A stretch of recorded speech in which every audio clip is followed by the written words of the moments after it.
progress. عن عمر رضي الله عنه أيضا قال: بينما نحن عند رسول الله صلى الله عليه وسلم ذات يوم اطلع علينا رجل شديد بياض الثياب شديد سواد الشعر لا يرى عليه أثر السفر ولا يعرفه منا أحد، حتى جلس إلى النبي صلى الله عليه وسلم فأسند ركبتيه إلى ركبتيه ووضع كفيه على فخذيه وقال: يا محمد أخبرني عن الإسلام. فقال رسول الله صلى الله عليه وسلم: الإسلام أن تشهد أن لا إله إلا الله وأن محمد رسول الله وتقيم الصلاة وتؤتي الزكاة وتصوم رمضان وتحج البيت إن استطعت إليه سبيلا. قال: صدقت. فعجبنا له يسأله ويصدقه. قال: فأخبرني عن الإيمان. قال: أن تؤمن بالله وملائكته وكتبه ورسله واليوم الآخر وتؤمن بالقدر خيره وشره. قال: صدقت. قال: فأخبرني عن الإحسان. قال: أن تعبد الله كأنك تراه فإن لم تكن تراه فإنه يراك. قال: فأخبرني عن الساعة. قال: ما المسؤول عنها بأعلم من السائل. قال: فأخبرني عن أمارتها. قال: أن تلد الأمة ربتها وأن ترى الحفاة العراة العالة رعاء الشاء يتطاولون في البنيان. ثم انطلق فلبثت مليا ثم قال: يا عمر أتدري من السائل؟ قلت: الله ورسوله أعلم. قال: فإنه جبريل أتاكم يعلمكم دينكم. رواه مسلم. السلام علیکم ورحمۃ اللہ وبرکاتہ. الحمد للہ رب العالمین والصلاة والسلام الأتمان الأكملان على محمد خاتم النبیین وعلى آلہ وصحبہ الغر الميامین ومن تبعهم وتابعیہم بإحسان إلى يوم الدین. اما بعد.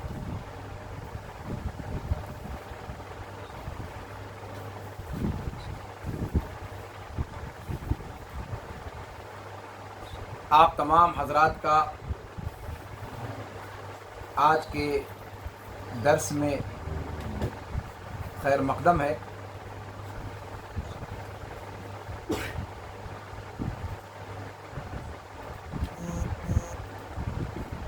آج کے اس نئے درس میں انشاءاللہ